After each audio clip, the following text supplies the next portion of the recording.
بسم الله الرحمن الرحيم الحمد لله والصلاة والسلام على رسول الله وعلى آله وصحبه من والاه. اللهم لا علم لنا إلا ما علمتنا إنك أنت العليم الحكيم. اللهم وتب علينا إنك أنت التواب الرحيم. سبحانك لا نحصي ثناء عليك أنت كما أثنيت على نفسك. أنت المقدم وأنت المؤخر وأنت على كل شيء قدير. حبايبي, please try to leave this space when the sisters come, okay? No, exactly leave this place because the door is exactly behind you. أيوة? Thank you. Jazakallah khair, Habibi. Shukran. In the name of Allah, the most compassionate, the most merciful, all praise and thanks are due to Him, and peace and blessings be upon His beloved Prophet Muhammad sallallahu alayhi wasallam. He who is guided by the will of Allah, no one can misguide him, and he who is misguided, no one can guide him except Allah subhanahu wa ta'ala. I do bear witness that there is no God but Allah, and Muhammad is His messenger. Habibi, brothers and sisters, when I speak, please, every two close friends don't chat with each other. I can't concentrate. Just control yourself for the very short time. If there is an urgent need, any one of you would like to speak with her friend or with his friend, you can leave with all due respect. Finish whatever you want to do outside, then come again, okay? But please don't speak with anyone next to you. Even if I don't hear you, I can see you, so I lose my concentration. Okay? Deal? And anyone notices someone next to him doing so, please just tell him, stop doing this. Jazakum Allah khair. طيب. And thank you very much for coming. May Allah subhanahu wa ta'ala accept your deeds. I ask Allah subhanahu wa ta'ala to descend His blessings upon every single person of us. And ask Allah subhanahu wa ta'ala so that every one of us will not leave this place without having, inshallah, a good benefit. طيب, حبايبي. Now I will ask a question. I will be using part of your answers in my talk. The title of our talk today is the following: Why do I need Allah subhanahu wa ta'ala? Alhamdulillah, we are all Muslims. True or false? True or false? Yes. Do we have non-Muslims here? طيب, alhamdulillah. طيب, I think maybe this should be something very easy. يعني, why do you need Allah? Allah subhanahu wa ta'ala, He created us. Why do you need Allah? Allah subhanahu wa ta'ala is the greatest. Maybe you can't find...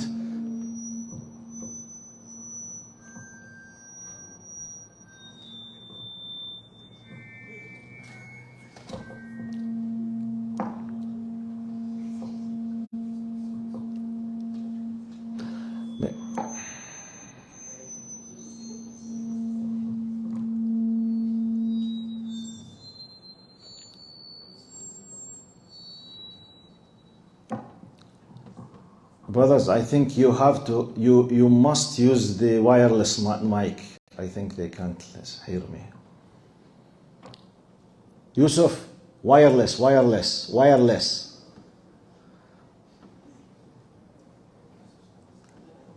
Jawad, tell them. No, it's with Abu Farouk, but let them know that it's just the wireless that works. Inshallah. So why do I need Allah subhanahu wa ta'ala? Now let me do it in a very simple way. Now the core point of my talk, it's not just to let you have an answer, because generally all of you have a general answer. What could be more significant, inshallah, of our meeting today is that how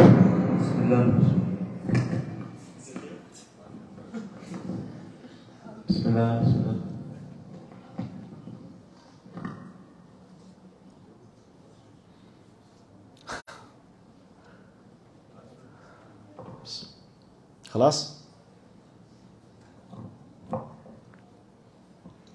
What could alhamdulillah ala kulli shay, technical problems, inshallah.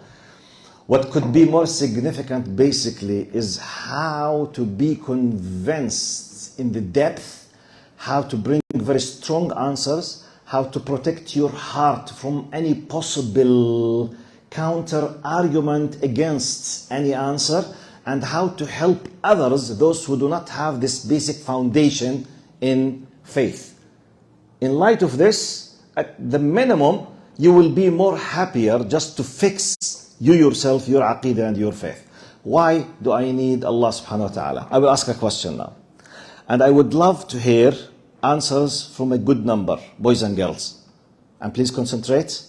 And just raise up your hand when I ask the question. You all heard about this small submarine, the Titans. True? Just a few days ago, the submarine, 5 multi-billionaires, they passed away in about 4,000 meters in the depth of the ocean while they were in a trip to have just a look on the Titanic. Are you aware of this?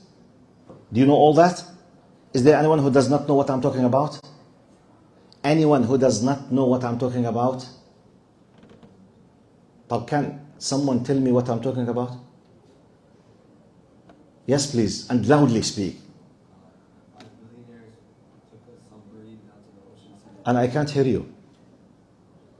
5 billionaires took a submarine Yeah? to see the Titanic with their own 2 eyes.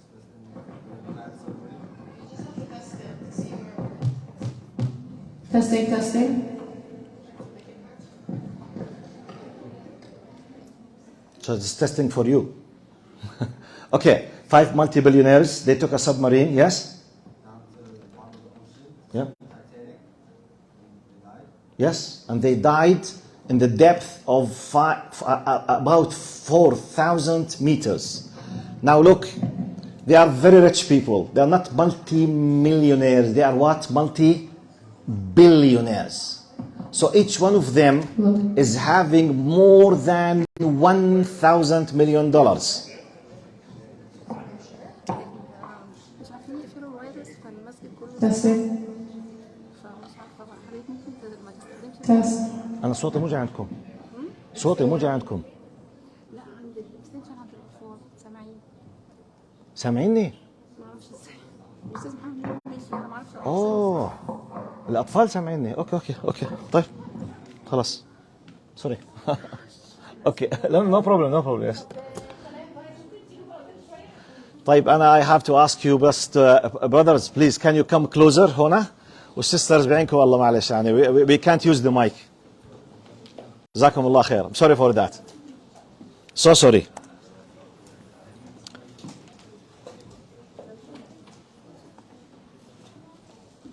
جزاكم الله خير. طيب.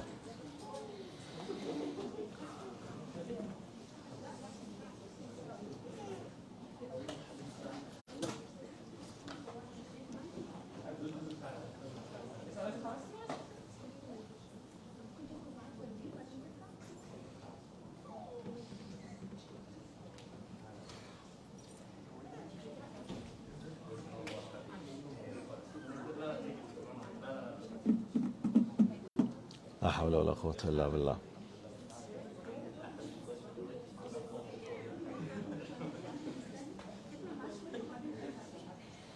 طيب we continue. بسم الله الحمد لله والصلاة والسلام على رسول الله وعلى آله وصحبه ومن والاه. Now we am back again to the same question. Oh sorry, I'm just reminding you. 5 multi-billionaires, very rich, they decided to take a submarine with a unique trip to go and have a look at the Titanic. Titanic in its time in 1912, which means 111 years ago, it was one of the biggest, if not the biggest ship on the planet. And it was huge, big, fantastic, you know, whatever. Now, an ice mount, an iceberg hit it in the Pacific Ocean, and all of them, you know, they lost the ship. About 1,500 persons, they passed away. About 700 or 650, they were saved. 111 years ago, okay? It has a very interesting story.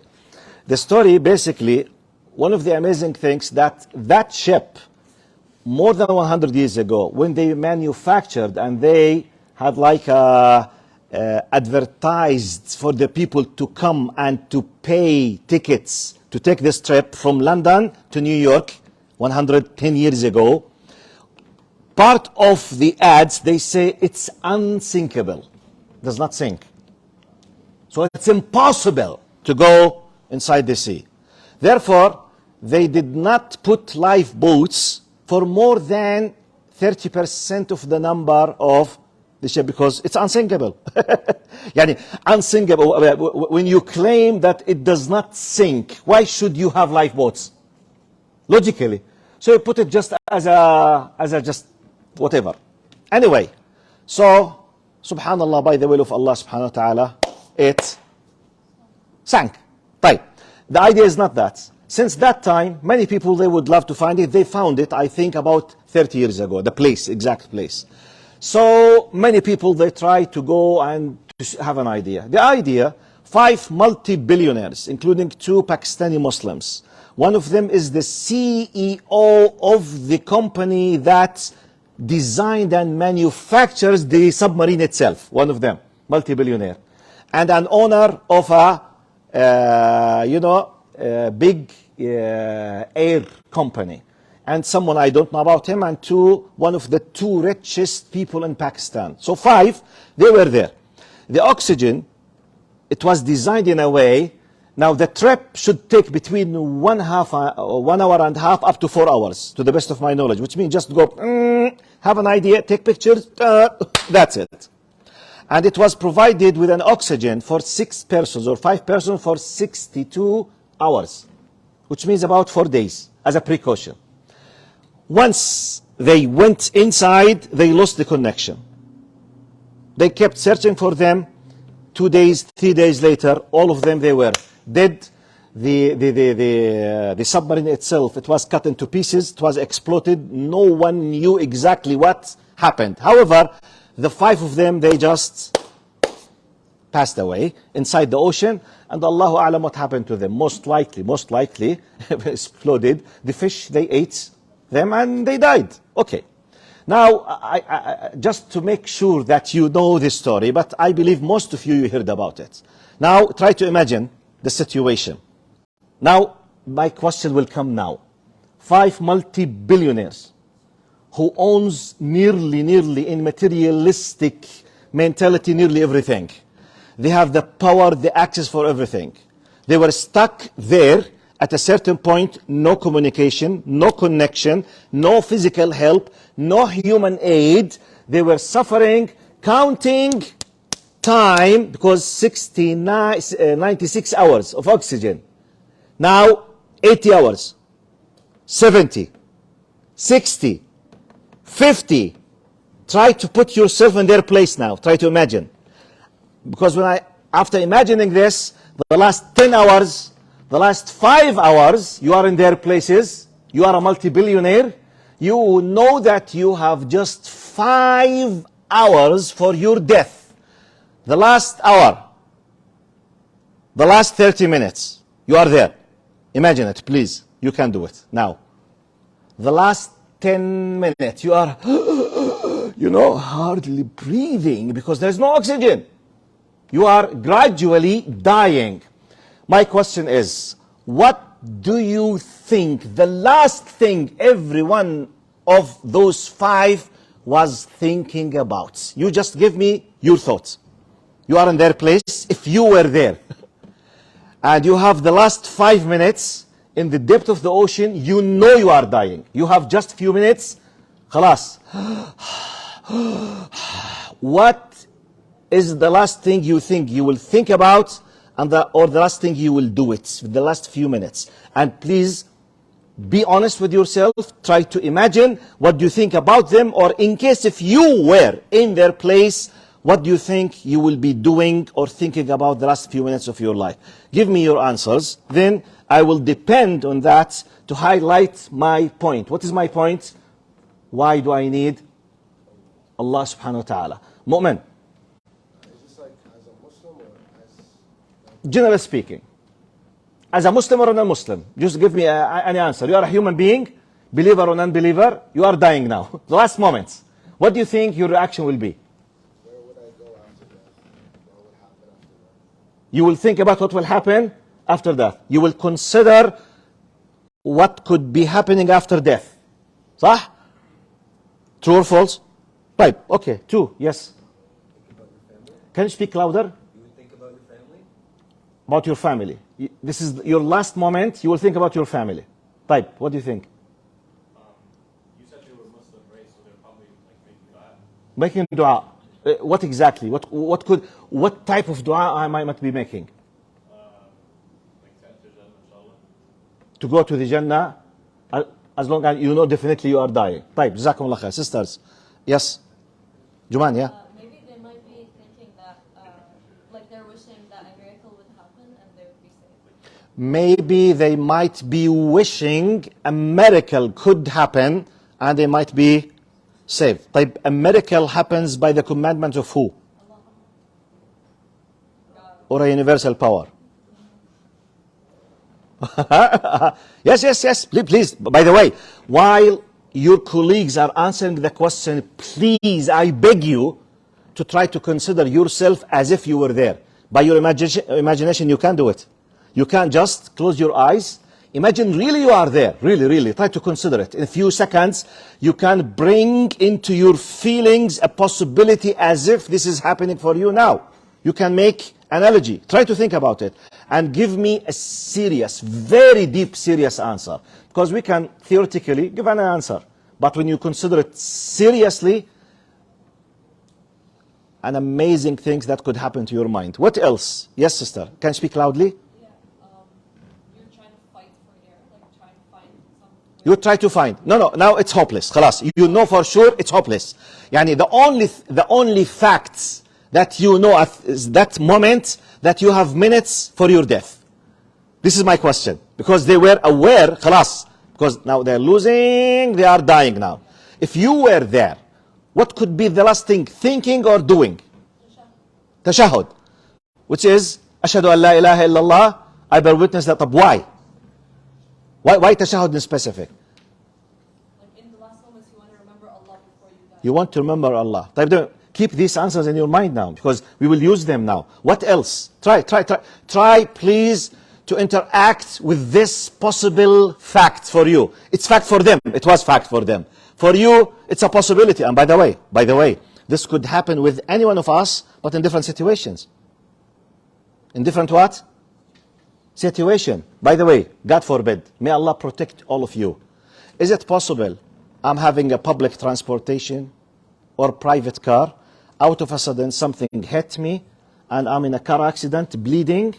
They could not, the ambulance, reach me unless after I lost most of my blood. Is it possible? But while losing my blood, I'm losing my conscience, my feelings, my thoughts, to the best of my knowledge, I'm what? Dying. This could happen at any moment with any one of us. Any one of us. طبعا خلاص, I lost the blood in my, خلاص, I'm losing now. I'm feeling still I have conscience. The same thing, the same feeling. I'm dying. Or whatever. Or simple example. Inshallah, none of us will face it. But sometimes you might be eating. Something will stuck in your throat. No one can see you. Maybe they are laughing or something. Maybe someone will help you in 10 seconds later. Maybe you will swallow it. Maybe someone will hit your back and you will push it. But these 10, 15, 20 seconds, till someone helps, what will come to your mind? You are dying. So this is what I need you to think. At that specific moment, what could be happening in your heart, in your mind, thinking or doing? This is more again. Yes, Aya? As loud, because we have broadcasting, just people to listen to you, yeah. Regretting some decisions I made. Regretting some decisions that I have made. Please focus. Such as, if I was very rude with my parents, I never ever respected them. If I did not pray in my life, oh my God, I wish if I was praying, for example. What else? Yeah. Did you? Oh, sorry. You forgot. Okay.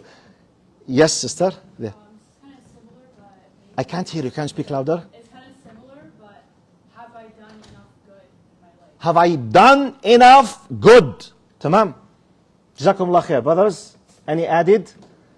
I will repeat the question again, and I will tell you while I'm asking this question, even though the title of our gathering, and I thank you again, wallahi, from the bottom of my heart for coming. Because you can't imagine what some of these sessions could be doing in your life. Because sometimes one session that fixes some concepts in your heart and in your mind could be a turning point in your life. Wallahi. طيب, why do I need Allah subhanahu wa ta'ala? This is the question. Or this is the title of our gathering. The question, if you were in the places of those multi-billionaires, what could be the last thing if you are doing? Now, by the way, if you have Muslims and non-Muslims among them. So, yes, brother. If I was like non-Muslim, I would be thinking, if I was like a billionaire that's non-Muslim, I would be thinking, how could I, like a billionaire that's like so rich, be dying because I have no way? Very logical. If I'm a non-believer, okay, a multi-billionaire, I will be thinking, how come I will be dying even though I'm so rich, but I'm not able to use my power? You will feel what's the meaning of hopelessness. Nothing can help you, which means your power, your money, your connection, your authority is zero now. Nothing. There's something very important in that, because our title, why do I need Allah? This is hopelessness. Alas, all of my power is nothing, vanished, demolished, disappeared, zero, no weight, nothing at all. Yes, Habibi. That try to convince the non-Muslims to convert. Really? طب ما شاء الله جيد. So which means now he's saying, I will be trying to convince non-Muslims not to leave this world of life unless or after saying the Shahada. طب providing that, I myself have a full confidence that I have no problem with Allah. صح? True or false?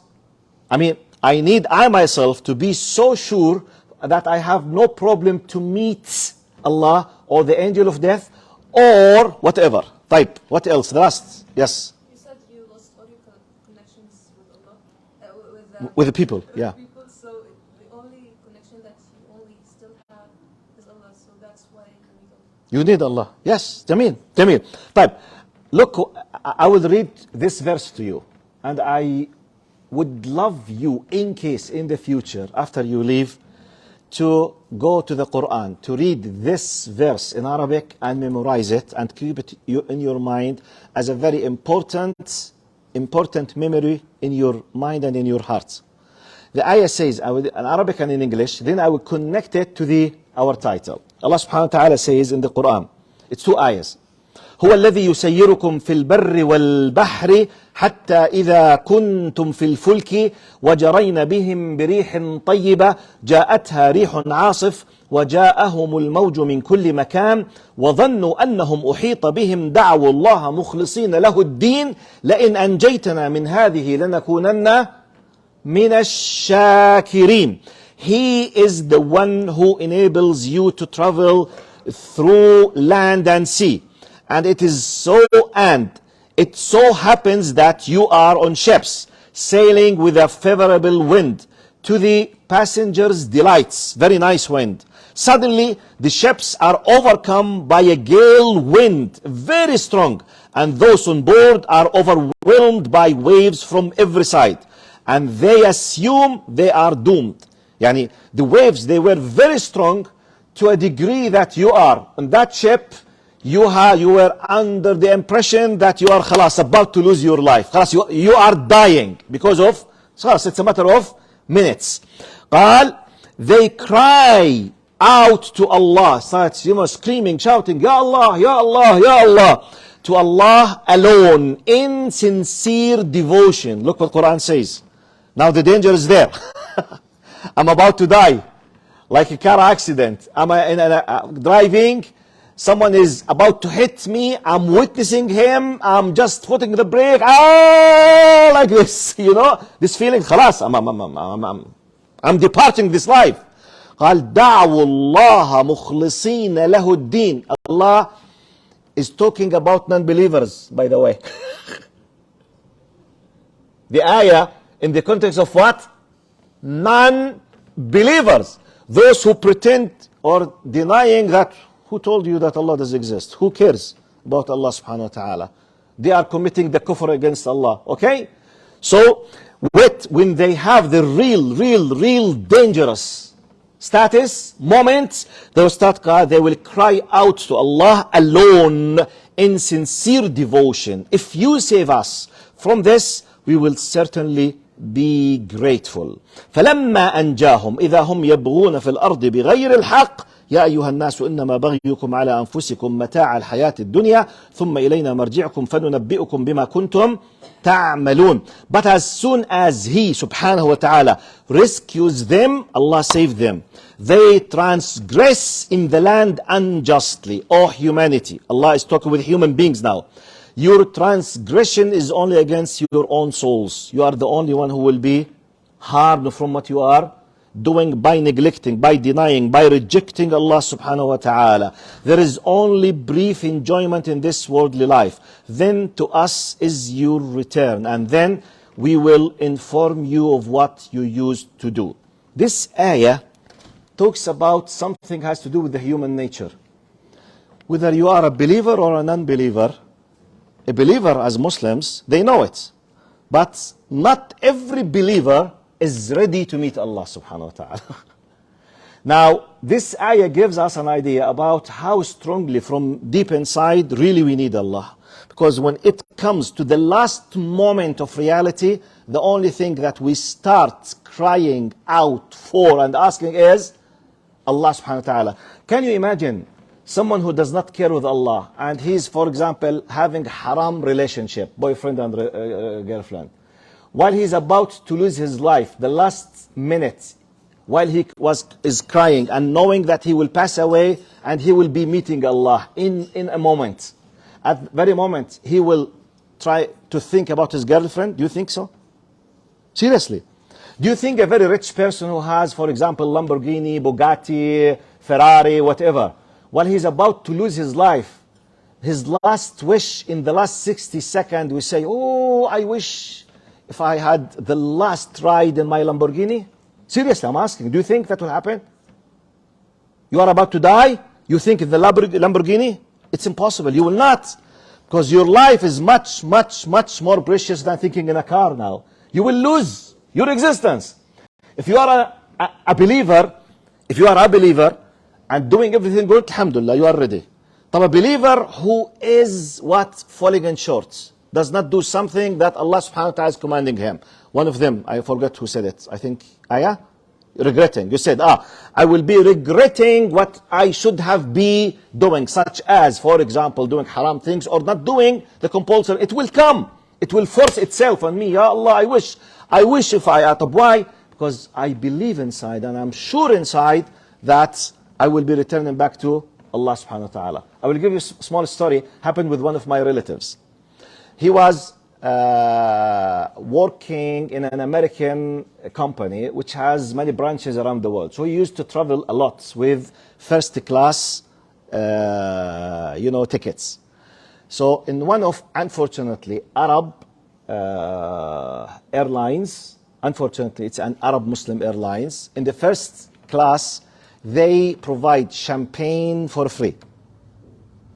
Okay? Look.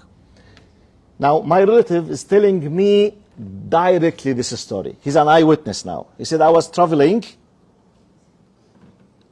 in the first class. He said, we were 10. Me, myself, plus 9 others. He said, the 9, they were drinking champagne. The 9. Said, we had the most difficult ever in my life, air turbulence. You know? I think as long as we are in Canada, all of us, at least once in our life, we had a flight ticket. True or false?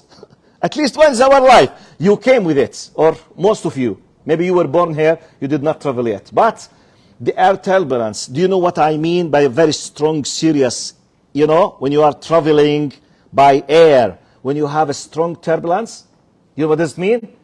I mean, the sound that you will hear as if every single piece of the airplane is broken. The fear that you will have. I mean, you can't imagine it unless if you did have it. Very fearful, very scary, very terrifying. Said, Wallahi, Yeah, brother, he's telling me, he's my relative. He said, Wallahi, because it took few minutes. It was very terrifying. He said the 9 of them, they stopped drinking champagne and all of them loudly crying, Ya Allah, Ya Allah, Ya Rabb, Ya Allah. Because, you know, sometimes the air flight, it goes down for about 10, 15, 40 meters in half a second. Can you imagine this huge? It goes like this. You know, everything is about to be broken. Your heart is broken. Because literally you are facing death. And by the way, normally it happens for seconds. 20 seconds, 40 seconds, 10 seconds, and the people nearly, they lose. They are very fear. So when it longs for 5 minutes, and you will feel the death 10 times in every minute, wallahi. Anyway, he said, all of them, Ya Allah, Ya Rabb, Ya Allah, Ya Rabb, Ya Allah, 5 minutes, just screaming, crying out. He said, Wallahi, when the air turbulence stopped, the 9 of them returned back drinking champagne. The 9 of them. Not 8. He said, I looked at all of them. And they were Arabs. Most likely Muslims. Okay? All of them. It's an Arab airlines, a Muslim country. So, what is the point? The point that let's take a lesson, because our title, why do we need Allah subhanahu wa ta'ala? Now, from one angle, even those who pretend that Allah does not exist and they don't care with the hereafter, wallahi, when it comes to this reality, they will return back. That's why I recited this. Allah is telling us, حتى إذا جرينا بهم بريح طيبة جاءتها ريح عاصف. When death comes, they have a statement saying, when the air flight is about to fall down, there will be no atheist on the flight. You know what this means? If the airplane is about to fall down, there will be what? No atheists. All of those who deny God's existence will reconsider in few seconds. And some of them might start saying, Ya Allah, Ya Allah, Ya Allah. Yes, because, and this is the nature of many human beings. In this context, before I continue, I want just to tell you about a very important concept. We all hear the word kufr, kafara, kafir. Yes, it's very, you know, it's an Arabic language and Islamic terminology. And I will always do this simple test or example just to make it easy for you. First piece of information. Kufr, kafara in Arabic language is the source of the English word cover. Okay? So English, they took from Arabic to cover means kafara. What's the meaning of kafara? To cover. To cover. When you cover something, this is the original literal meaning of kafara in Arabic. Now, what's the relation between this literal linguistic meaning and what we know about kafar? Now, the terminology in Islam, when we say kafara or kafir, he is the one who's rejecting Allah subhanahu wa ta'ala and rejecting the alam al-ghayb, including the malaika or arkan al-ghayb. The one who rejects, I don't care, I don't believe, I don't think so. He is what? Kafir. But what's the relation? I always do this example. And I need someone, I need a volunteer to help me in this. Yalla. Your name? Adam. Adam, I always do this example. Now, do you know what's this? Credit card. طيب. Can you see a credit card in my hand? Yes. Am I holding a credit card? Yes. Do you believe that I'm holding a credit card? Do you think I'm aware that I'm holding a credit card? Type. Adam, ask me now if I am holding a credit card. No. Again, ask me. No. Ask me again. Wallahi, no. You know what I'm doing now? I have it. I know I have it. I'm fully sure that I have it. But I'm what? Hiding, covering the truth that I know. the description of this in the Islamic terminology is what? Kufr. So when we say, I am doing an act of kufr, it means there is something I know for sure, yet I'm pretending that what? No. You have it? No. But you feel it? No. But you have it in your hand. Uqsim billah, no. Okay? This is the kufr. That's the meaning when in Islam Allah subhanahu wa ta'ala will held accountable the kuffar, means the one who knows, who feels, who realizes, who understands, who's fully aware, who has comprehended, he knows, but superficially he's what? No, I don't know what you are talking about. Type.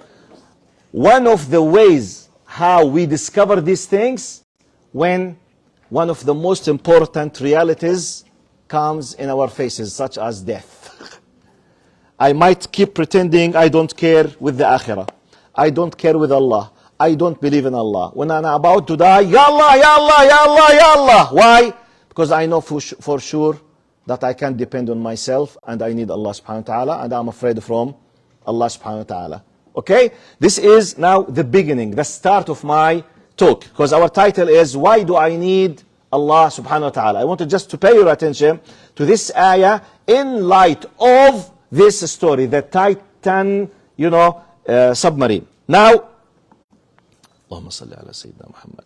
But let me now have another message under this title. Now we as Muslims, this is like a philosophical, logical thing.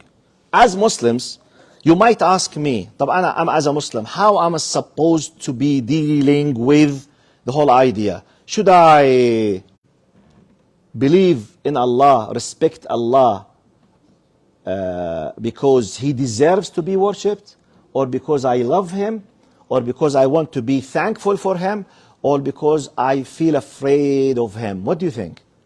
I repeat my question. Now, you as a Muslim, what is the answer for the question why I'm supposed to be worshipping Allah? Is it because He deserves to be worshipped, or because I'm afraid of Him, or I love Him, or to be thankful to Him? What do you think? Which one of them is the true answer? What do you think? And why? You should tell me, for example, I must do such and such because such and such. Just few answers. Fadal Adam. Loudly, please. All of them, because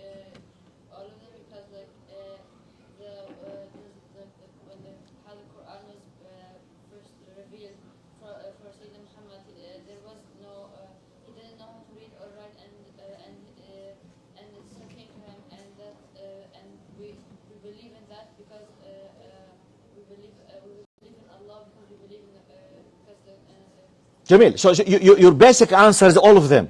Yeah. I mean, a Muslim should be dealing with all of these status. Type, Jazakallah khair. What else? Sisters? New faces? Why I'm supposed to be in the status of worshipping Allah and I need Allah, I must do this for Allah? Is it because I have to be afraid or to love or to respect, or simply because He deserves to be worshipped? Why? Yes? It's all of them. All of them. He has the power on you. Huh? He doesn't need you. You're the one that needs him. Good, nice. Thank you, both of you. What else? If there's some experience, yes, can I speak loudly? Jazakallah khair. Taib, thank you. Jazakumullah khair. By the way, yes, three of you are answering. You know why I'm mentioning more than one answer?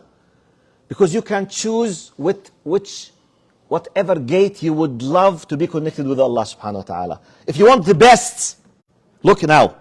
If you want the best status, Allah should be worshipped simply because He deserves to be worshipped as Allah, the creator, the controller, the sustainer. What if I have no knowledge, have not been able to reach to that beautiful status? Is it possible to worship Allah because simply He gave me many blessings and I want to be thankful and I really need for His blessings? Yes. Yes. Type someone came and say, Ya Sheikh, and I can't see this kind of blessings in my life. And I'm not feeling anything about what you are talking. Is it wrong to be afraid of the punishment? No, not wrong. This is good. By the way, even it's like, وَلِلَّهِ الْمَثَلُ الْأَعْلَى. Imagine that you are living in this country and you don't believe in the validity of many laws, such as the traffic law. You don't believe. And you would love these laws to be changed. But out of fear of the enforcement of the law, you do what? You do what? You follow the law. Now, by following the law, are you saved from any kind of penalties or punishment or not? Yes. At the end, you are asked to be what?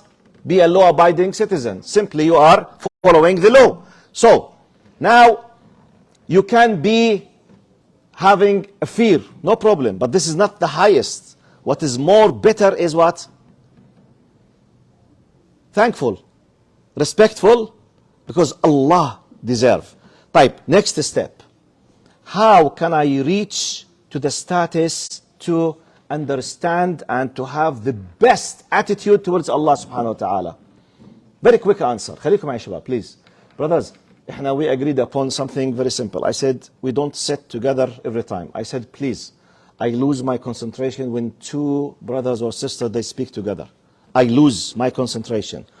If you need to talk, please, you can leave for a few minutes, finish whatever you want to say, then you can come. With all due respect, I have no problem. Leave and come, no problem. But please don't speak. Don't chat. Once you just turn your face like this to your colleague, I lose my concentration. Because I'm looking at you all. You might think that I'm not seeing you, I'm seeing you all. So I lose my concentration. I'm a very visual person, please. Please do it just like consider it like a special gift for me. And in advance, I'm thanking you. Please. Jazakumullah khairan. Look, now to reach to the level, to know why we need Allah subhanahu wa ta'ala, you need to know your place compared with the status of Allah subhanahu wa ta'ala. And here comes the core point of our gathering. How to know Allah subhanahu wa ta'ala? We need to realize what we call them the attributes of Allah subhanahu wa ta'ala. In Arabic, what? Sifatullah.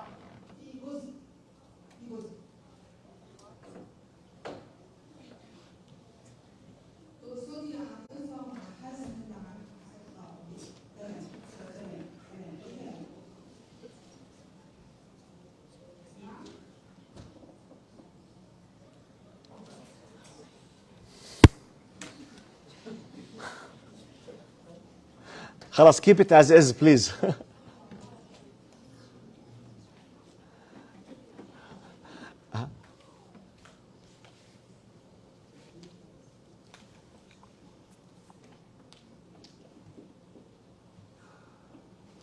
سبحان الله, نصيبنا مع هالمايك اليوم.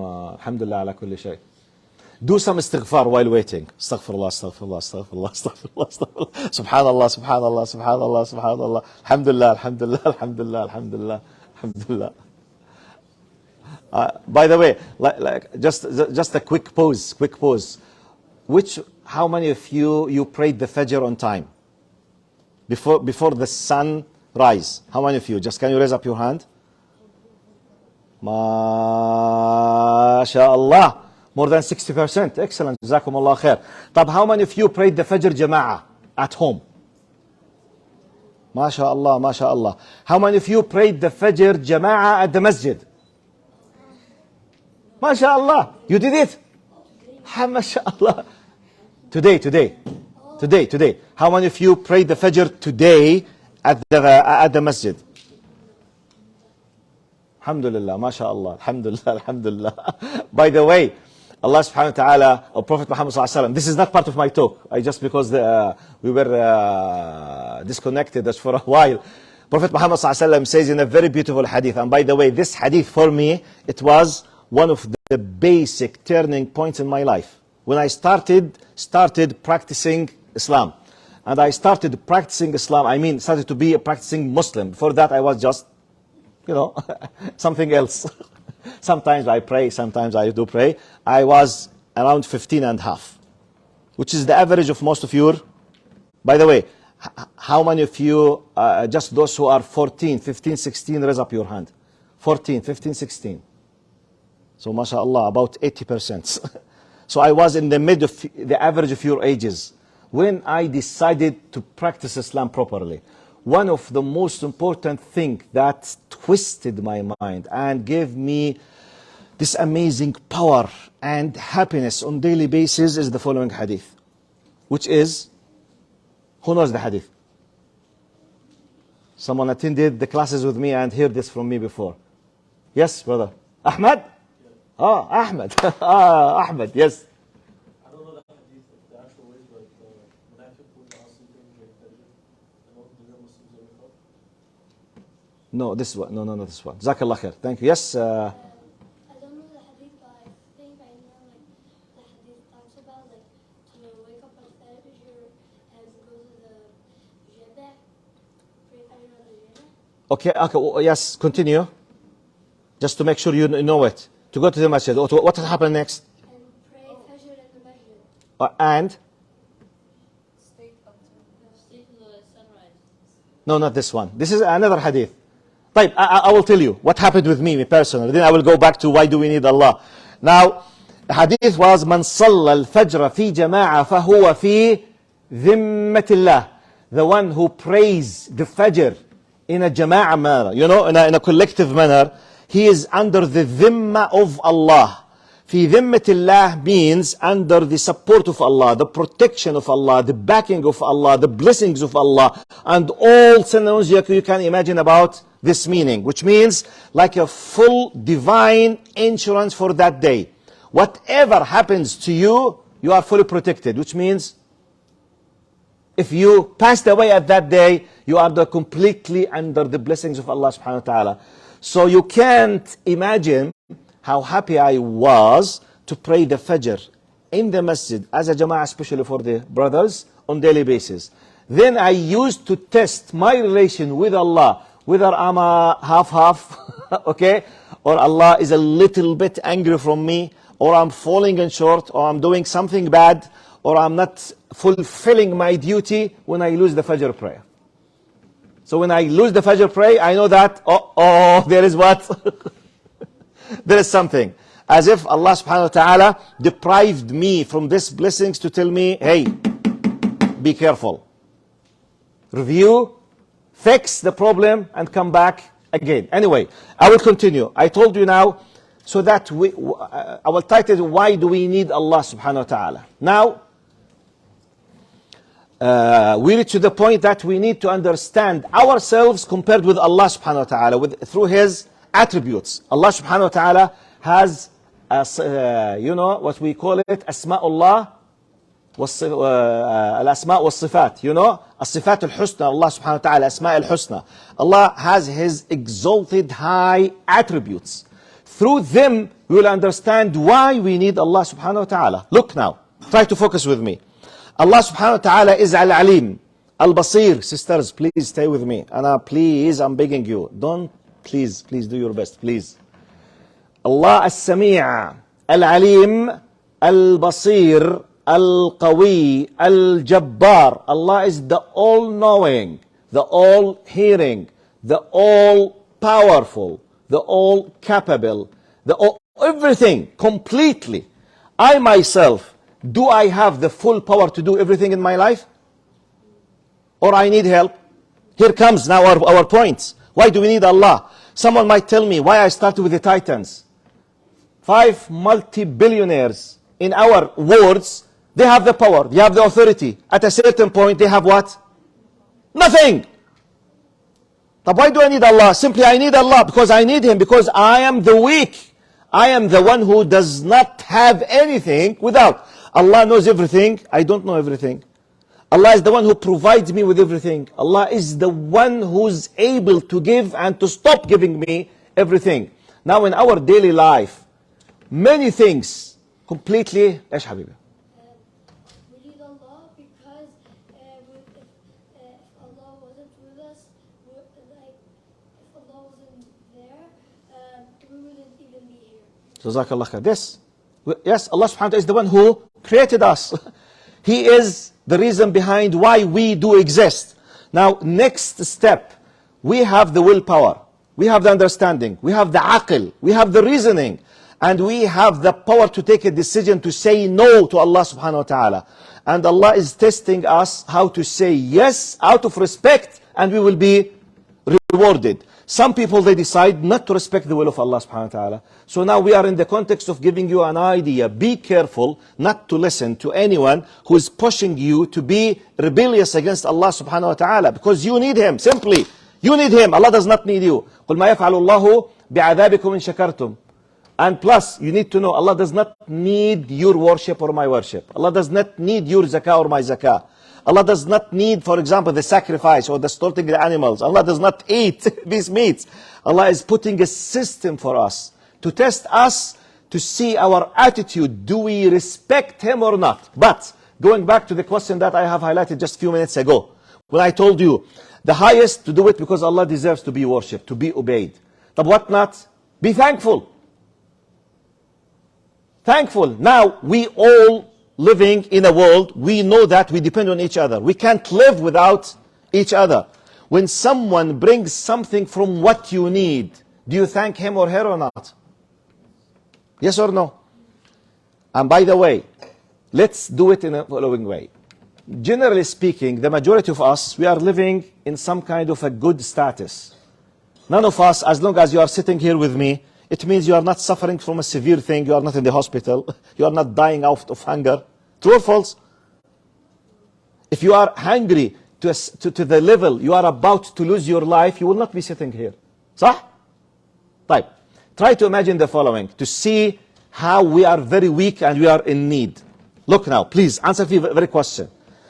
If you knew now in 5 minutes, this room is completely closed, and there is no oxygen after 5 minutes, what will happen to you? Yes? Someone said this before, but holding on to it. Yeah. You would forgive. No, losing oxygen means what? It leads to what? Death. But if you knew for the coming 7 days there is no food at house, no way to leave your house, what will happen to you? Feelings. I'm talking about feelings now. Huh? You will be scared. Seriously. When, for example, if you know that someone will throw you in the desert where you have no food, no drink, no aid, no help, no GPS, nothing at all, and you don't know which desert you are in, and you don't know whether you will survive or not, that knowing that you might be there, what will happen to you? Scared. You know why? Because you and me, we have defects in our lives and we are weak. We can't live without food, so I need food. I can't live without drink, I need water. Can't live without oxygen. If you are so young, you can't live without your parents. You can't live without your teachers. You can't live if you don't have a shelter. You can't live if you don't. As long as you need, you mean you are what? Weak, and you are in need. So therefore, next step, anyone you might be in need to is someone like you, weak. Right. You need, by the way, how many of you, they love their fathers? Raise up your hand. Or their parents, I mean, your fathers and mothers. Okay, I will test you. Yalla, sure. Yeah. Okay. Type.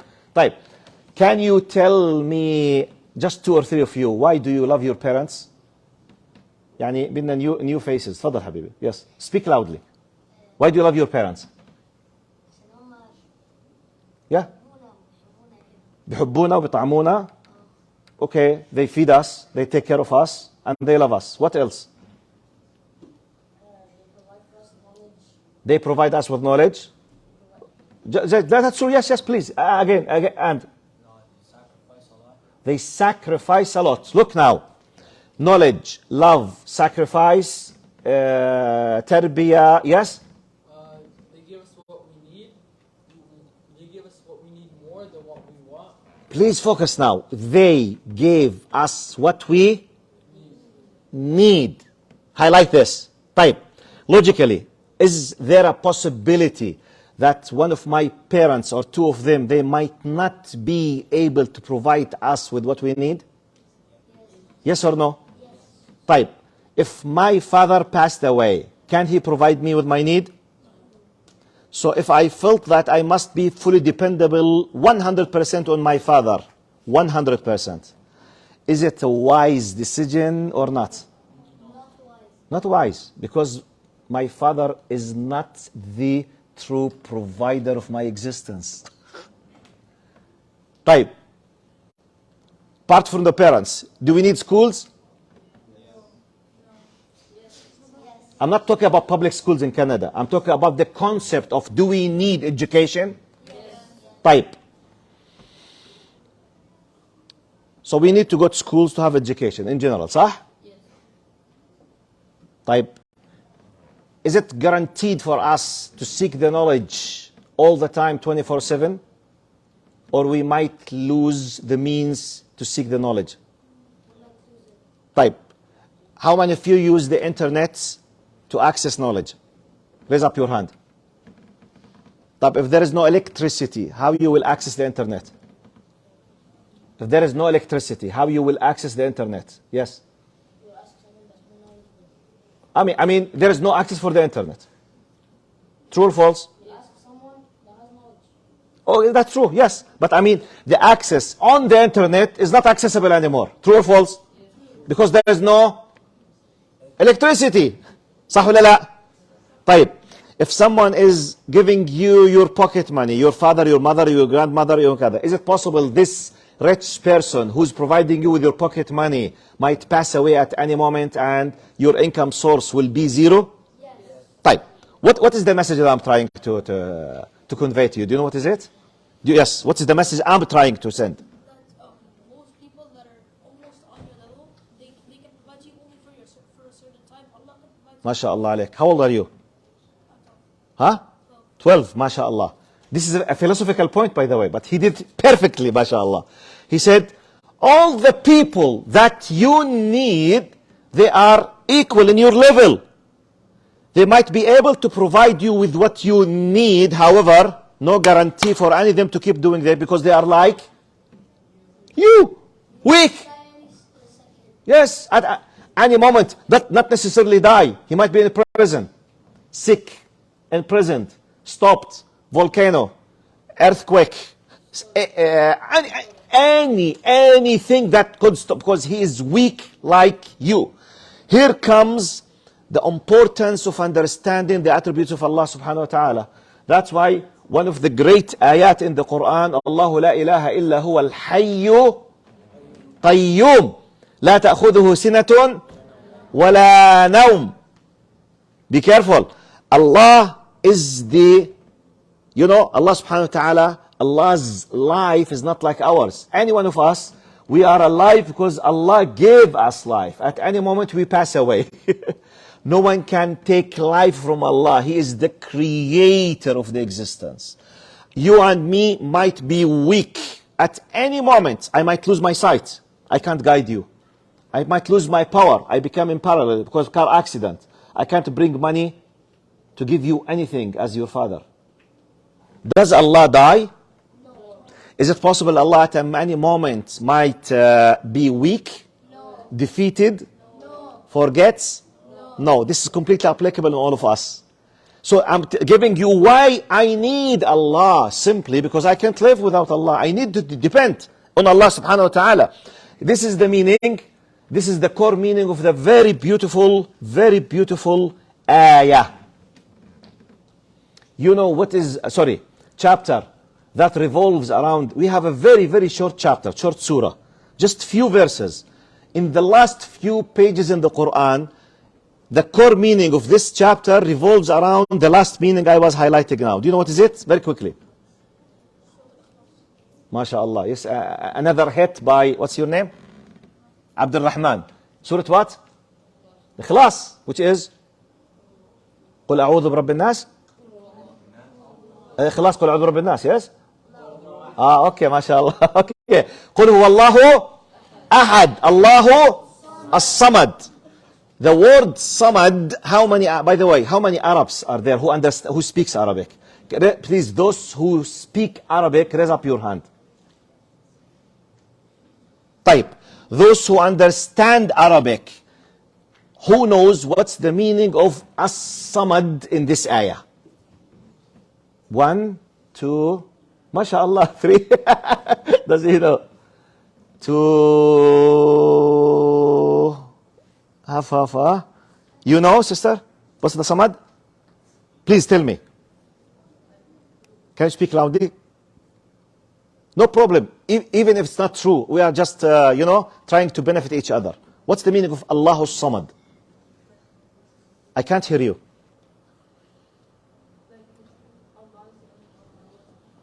Allah is the only one that what?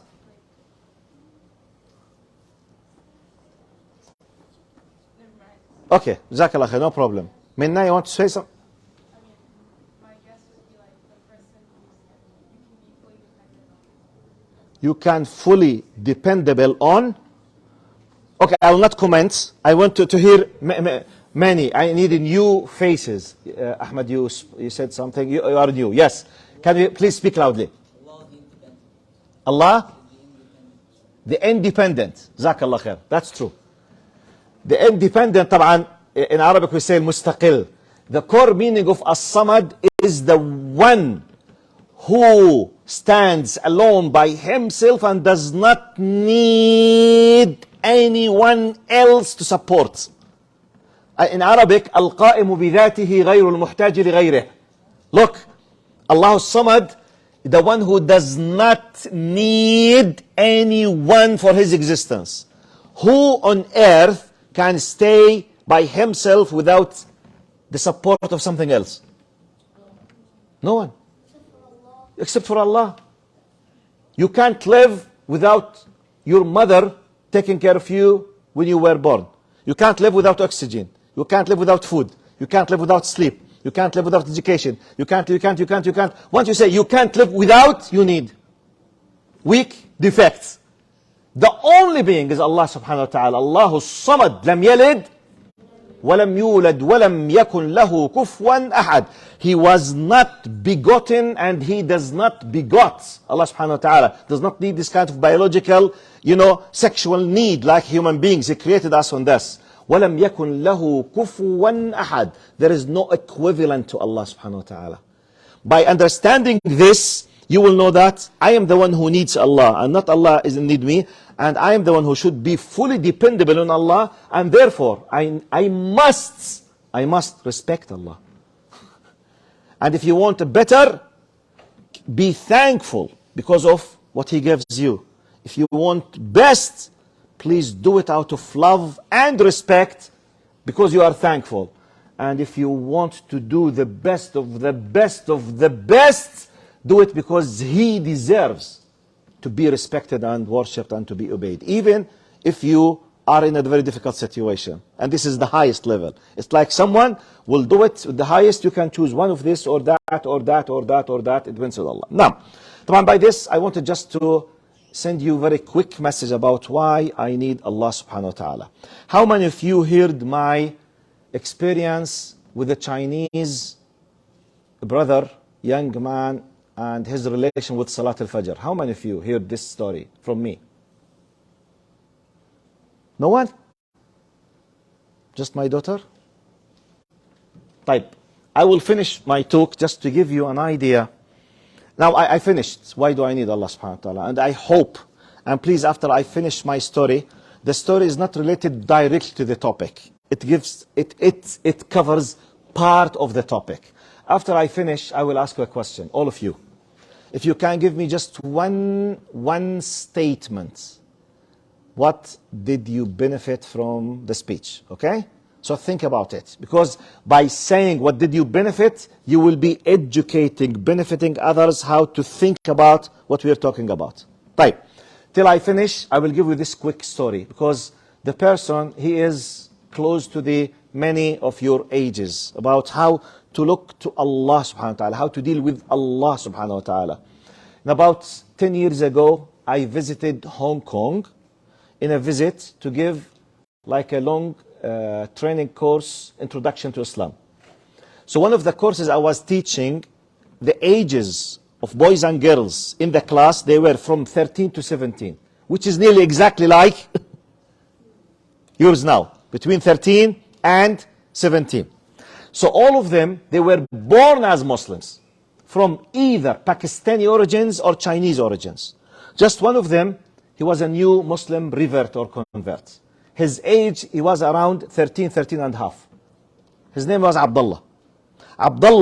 Abdullah's Islamic age was literally and exactly 4 months. He converted to Islam when he was 12 and few months. So when I came to give them, he was there approaching 13 or 13 and something. So around this age. But he was a Muslim just how many months ago? 4 months. So imagine the following now. So I was giving the course. The course was very simple and humble, giving introduction to Islam, something about the seerah, something about, the wife of Prophet Muhammad ﷺ, the house of the Prophet Muhammad ﷺ, the beginning of the story of Islam, simple, in a very simple way, for a full month. So one of the amazing things, and Abdullah started reading about Islam when he was around 12. So he read around 12 months searching. By the way, his father and his mother, and he's the only son in that family. Just one son, no daughters, no sisters, no brothers. His father and his mother, both of them, they are atheists, Chinese atheists. So he was searching to the internet around the age of 12. He read for a full year, then he decided to become what? A Muslim, and he converted to Islam. So this is the context and the history and the background of this young man. So when I came to the class, I was teaching. So one of the days, subhanallah, some of the beautiful things that used to happen with this Abdullah, most of the times when I ask a question like my questions now, when I ask you, who knows the chapter that talks about such and such, Surah Al-Ikhlas, chapter kada, Surah kada, most of the time, the one who used to give the correct answer was Abdullah. Even though all of them, they were born Muslims. He was the only one who was converted to Islam. Subhanallah. ذلك فضل الله يؤتيه من يشاء. Now, the interesting thing, Habibi, please, can you? Now, one of the days, because I had my family with me, I have 2 young kids and 5 kids in general. It was very hot, very humid in Hong Kong, very difficult, and I was giving 2 courses in parallel, morning, evening, for a full month. So one of the nights, I was so tired to a degree that I lost the Fajr prayer.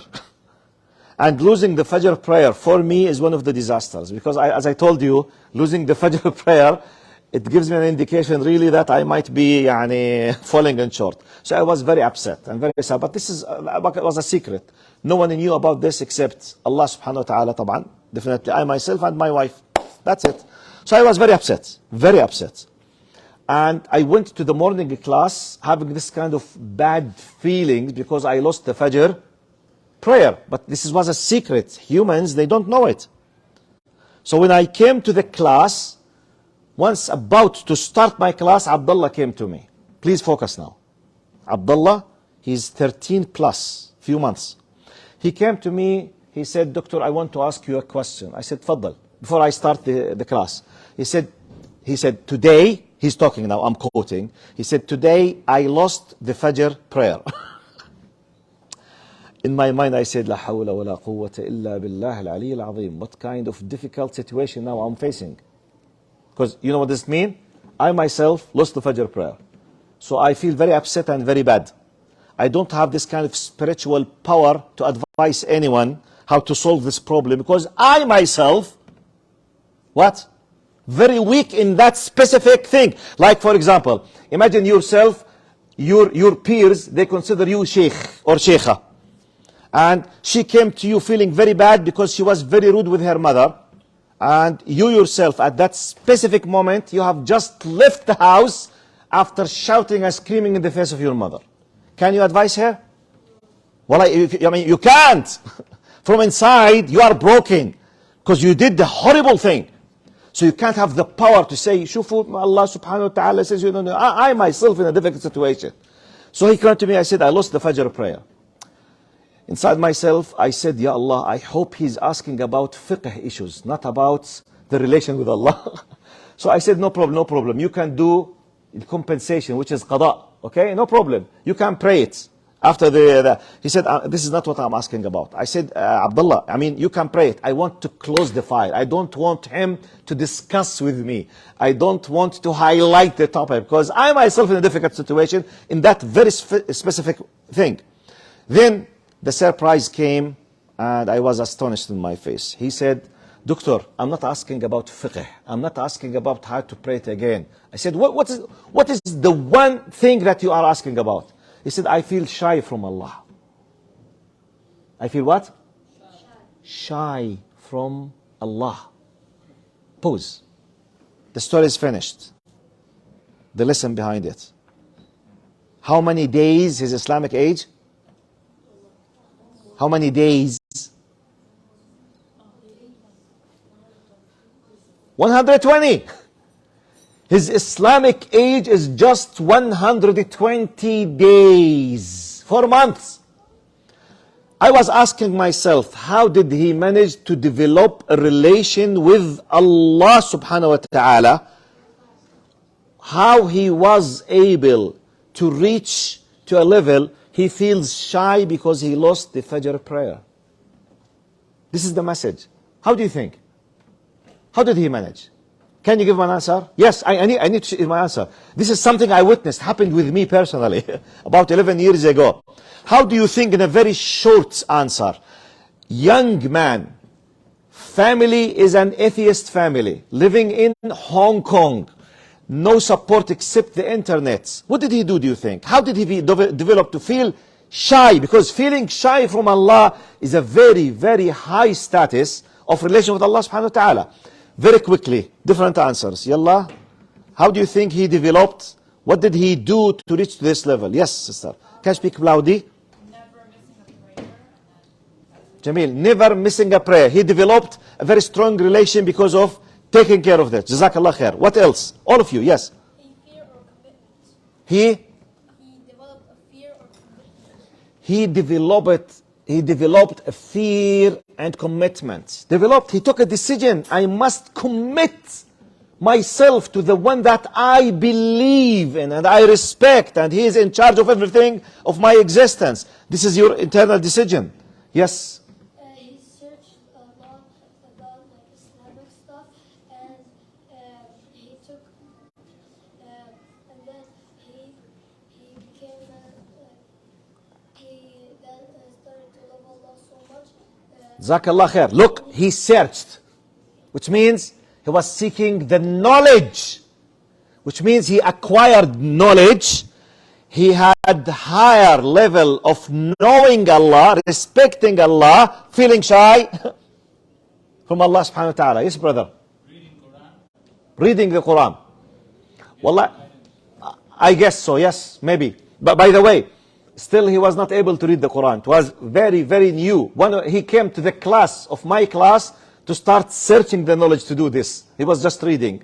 But everything is possible, yes. It's like a quick message. طيب. Now we have about 5 minutes, I think. How many to the Maghrib? 1 minute? To the Maghrib. طب, quick 2 answers. One brother, one sisters. What is the most important lesson you have learned in one statement from our session today? Any answer? One lesson from our session. Yes, sister. You cannot 100% depend on anybody on this earth. You can only depend on Allah. Jazakumullah khair. Thank you very much. Barakallah fikum. Yes, Adam. No one is able to be, no one has the strength to lead nothing except for Allah. Jazakallah khair. Thank you very much. Make dua for me and my 2 parents. They passed away. Barakallah fikum. Jazakumullah khair. Assalamu alaikum wa rahmatullahi wa barakatuh.